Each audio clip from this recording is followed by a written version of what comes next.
Top 10 Least Welcoming Countries. Number 1. Afghanistan. For decades, this has been a country defined by conflict. Talking about travel, that's the first, biggest, unavoidable wall you hit. Active conflict isn't a minor inconvenience. It's a full stop. The basic assumption of safety you take for granted is just gone. Ground rules for visitors simply don't apply. The risk here is immense. Entire regions are off limits. Checkpoints are everywhere. They're not always controlled by a single official entity. Different groups control different areas. Navigating it is a life or death puzzle. For an outsider, a tourist, you are a target. So how do you even get in?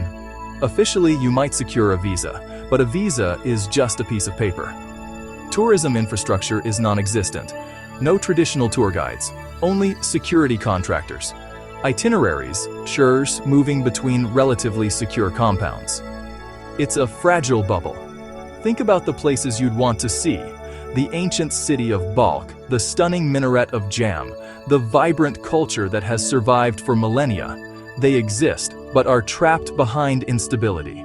Accessing them requires a security detail and armored vehicles. It's heartbreaking.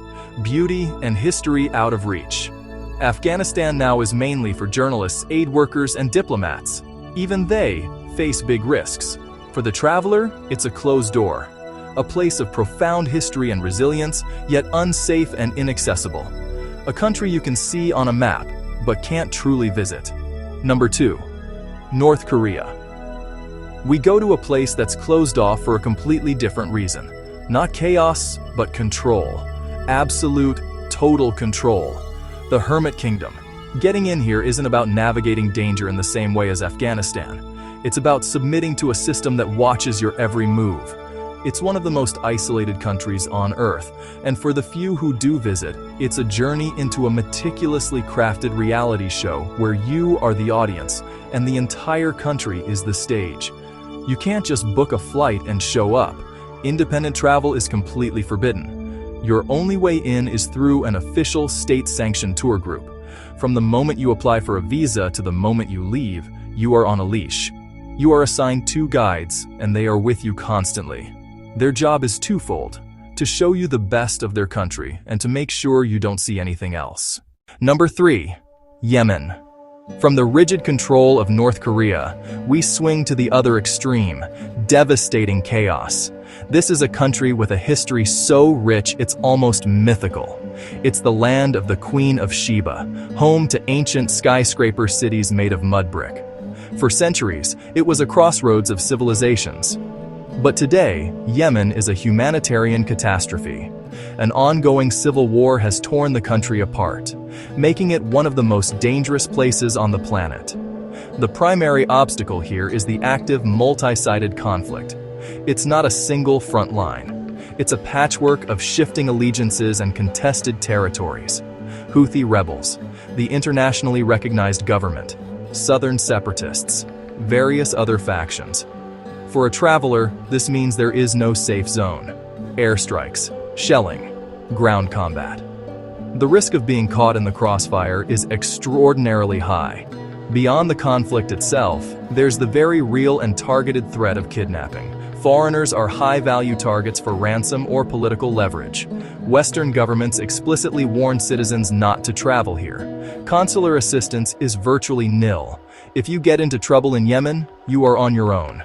There is no embassy that can come and get you. It's the ultimate high-stakes gamble.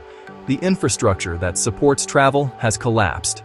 Airports are frequently targeted and closed. Roads are destroyed or littered with militia checkpoints. Clean water, food, medicine, the focus is on survival, day by day. Tourism isn't just an afterthought, it's an absurdity. It's a tragedy on every level. Old city of Sana'a, Socotra Island, dragon's blood trees. They are testaments to human ingenuity and natural wonder, but they are trapped in a nation consumed by war. Yemen is a stark reminder that conflict can erase a place from the traveler's map entirely. Number 4. Libya. Another country in North Africa with a deep, fascinating history, completely overshadowed by present-day turmoil. Before 2011, it was possible, though difficult, to visit. You could explore some of the world's best preserved Roman ruins, like Leptis Magna Sabratha, without the crowds of Rome. You could venture into the vast Sahara Desert and see prehistoric rock art. But the fall of Muammar Gaddafi plunged the country into a decade of instability and civil war from which it has yet to emerge. The central problem in Libya is the fragmented security situation. There is no single government in control of the entire country. Power is split between rival administrations in the east-west and a constellation of local militias. These groups have shifting allegiances and are often in conflict with one another. For a traveler, a route that is safe one day might be a front line the next. Crossing from one militia's territory to another can be incredibly dangerous. There's no central authority to appeal to. Number 5. Somalia. When you hear Somalia, what's the first word that comes to mind? For a lot of people, for decades, it's been piracy. And while the situation in the waters off its coast has improved, the dangers on land are just as severe, if not more so. Somalia has been the textbook definition of a failed state for a generation. A central government exists in Mogadishu, but its control is tenuous, and vast swathes of the country are run by clan militias and extremist groups like Al-Shabaab. The biggest threat, without a doubt, is Al-Shabaab. This Al-Qaeda-linked group carries out frequent attacks, including bombings, shootings, kidnappings. They target government buildings, hotels, public spaces, exactly the kinds of places a foreigner might find themselves. Their stated goal is to overthrow the government and impose their own strict interpretation of Islamic law, and they view Westerners as legitimate targets. This makes any movement outside of heavily fortified areas in Mogadishu exceptionally dangerous. Then there's the clan-based nature of Somali society. It's incredibly complex. Your safety can depend entirely on which clan controls the area you're in and who you are with. Without a local protector or connection to a powerful clan, you are vulnerable. This isn't something a tourist can just figure out from a guidebook. It's a deeply ingrained social fabric that is impenetrable to outsiders. Misunderstanding these dynamics can have deadly consequences. The infrastructure for travel is, as you can imagine, virtually non-existent. The few hotels that cater to foreigners in Mogadishu are more like fortresses, with blast walls and armed guards. Travel outside the capital is a massive logistical and security undertaking. You can't just rent a car. You need a convoy of technicals, pickup trucks with mounted machine guns, and a team of local guards. It's less of a road trip and more of a military-style operation. Despite all this, there are pockets of relative stability, like the self-declared Republic of Somaliland in the north, which is much safer and more accessible. But mainland Somalia, the area around Mogadishu and the south, remains one of the world's most hazardous environments. It's a country with a beautiful coastline, a rich nomadic culture, and incredible resilience. But it is locked in a cycle of violence and instability that makes it a no-go zone for even the most adventurous travelers. Number 6. Syria. Before 2011, Syria was a crown jewel of Middle Eastern travel. I know people who went, and they talk about it with a kind of reverence. You could explore the ancient souks of Aleppo, wander through the Crusader castle of Crac des Chevaliers, stand in the courtyard of the Umayyad Mosque in Damascus. It was a country with an almost overwhelming amount of history and a legendary reputation for hospitality. Then the civil war began, and it all vanished. The war has caused destruction on a scale that is hard to fathom. Entire cities, like Aleppo, Homs, while major fighting has subsided in many areas controlled by the Assad government. The country is a wreck. The danger now is not just about active combat, but about the legacy of that combat. We're talking about unexploded ordnance, bombs, shells, mines. A wrong step can be your last. The political situation is also a minefield. The country is fractured. The government controls the main population centers. Turkish-backed forces, Kurdish-led groups remaining pockets of extremist fighters. Crossing between these zones is impossible for a traveler. Your visa, issued by the government in Damascus, is worthless in these other areas. You are entering a country that is still in many ways at war with itself. Even in government-controlled areas, there's a heavy security presence. Checkpoints are everywhere. As a foreigner, especially from a Western country, you will attract suspicion. The government is deeply paranoid about foreign interference, and your motives for being there will be constantly questioned. There have been cases of foreigners being detained for long periods with no charge. It's a repressive state that has just survived a brutal war, and it is not a welcoming environment. So while some tour agencies are starting to offer highly restricted trips back into Damascus and a few other government-held sites, it is a shadow of what it once was. You are visiting a country reeling from trauma. The historic sites are damaged, the economy is in ruins, and the people are exhausted. Traveling to Syria now is not about discovering ancient history, it's about bearing witness to a modern tragedy. And that is a journey that comes with immense ethical questions and significant personal risk. Number 7. Eritrea. Often called the North Korea of Africa, while that's, a simplification, it gets at why it's so tough to visit. This isn't a country torn apart by active conflict like Syria or Yemen. It's a country locked down by its own government. After a long and brutal war for independence from Ethiopia, Eritrea has become one of the most secretive and authoritarian states in the world. The difficulty here is not physical danger, but a suffocating lack of freedom. Getting a visa is the first hurdle, and it's a big one. The process is opaque, unpredictable, and often unsuccessful. There's no clear set of rules. Approval seems to be at the whim of the officials, and journalists are almost universally denied.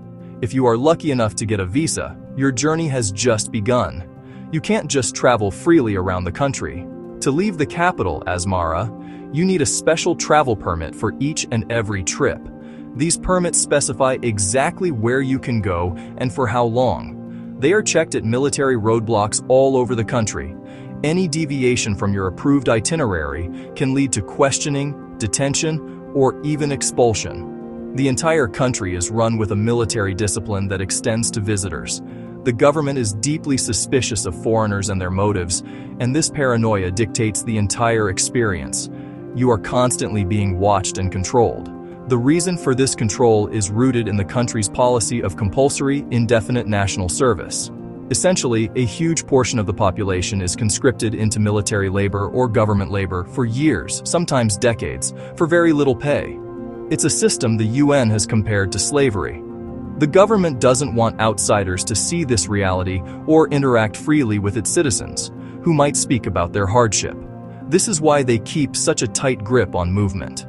It's a shame because Eritrea has so much to offer. The capital, Asmara, is a UNESCO World Heritage Site for its stunning collection of Italian colonial-era modernist architecture.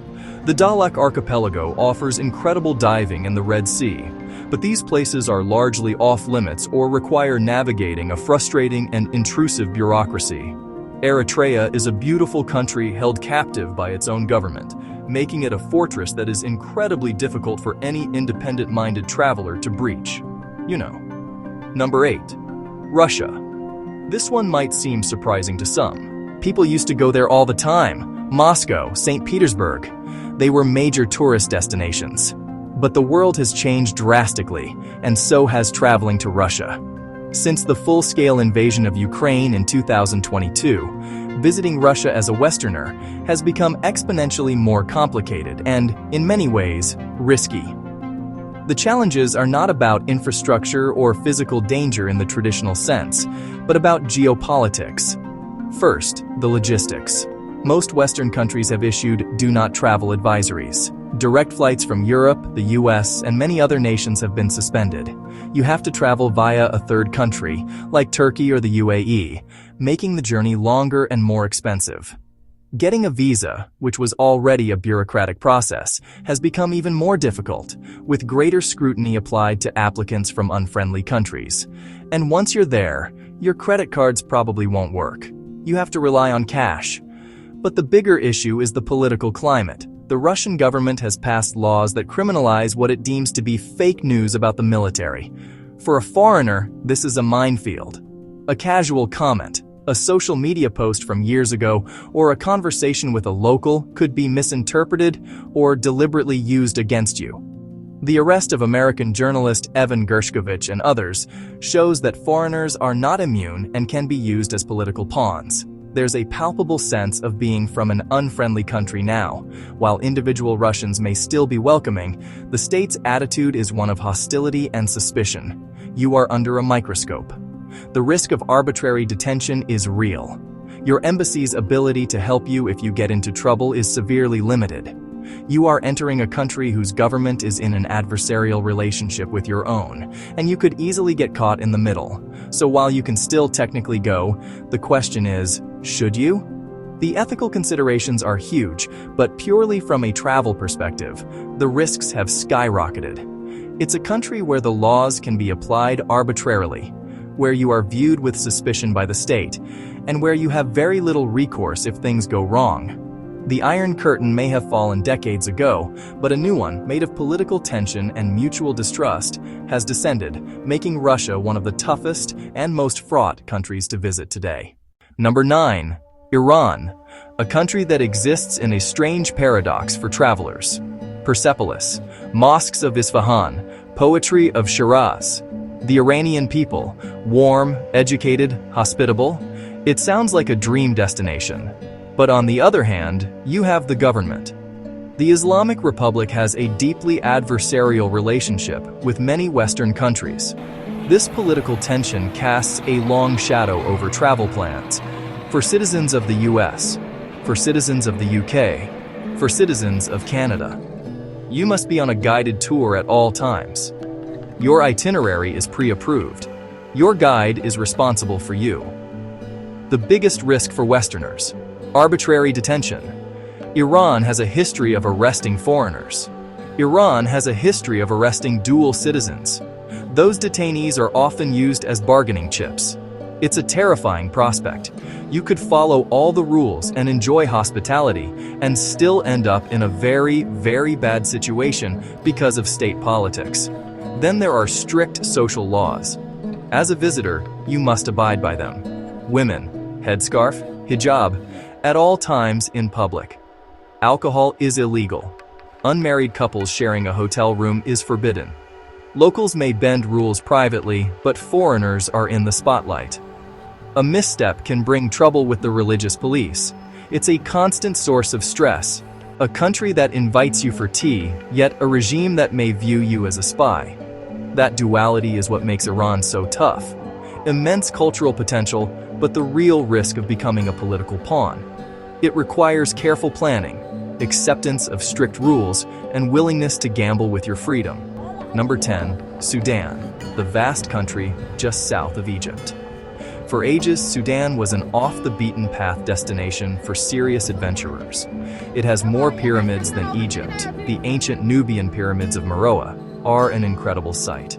You could sail the Nile, explore remote archaeological sites, experience the incredible diversity of cultures where the Arab world meets sub-Saharan Africa. But recently, that door has slammed shut.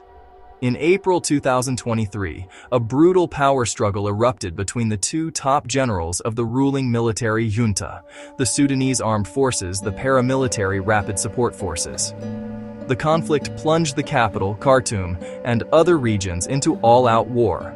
We're talking about street-to-street fighting, airstrikes in residential areas, widespread looting. It turned a functioning city into a terrifying war zone almost overnight. The current situation is one of extreme and unpredictable violence. There is no safe place in the conflict zones. The international airport in Khartoum was one of the first battlegrounds and remains destroyed. All commercial flights were halted. Embassies were evacuated in dramatic, dangerous operations. The entire apparatus of a state, from banking to transport to communications, has collapsed in large parts of the country. For a traveler, this is an absolute non-starter. There is no way to get in safely and no way to move around. The infrastructure is gone. The risk of being killed in the crossfire, kidnapped, or robbed is not just high. It's a near certainty in many areas. The conflict has also created a massive humanitarian crisis, with millions displaced and facing starvation.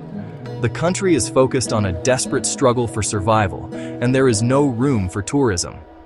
It's another story of a country with immense potential being destroyed by a conflict for power. The pyramids of Meroe now stand empty, in a region rocked by instability. The diverse cultures of Darfur are caught in a new wave of horrific violence.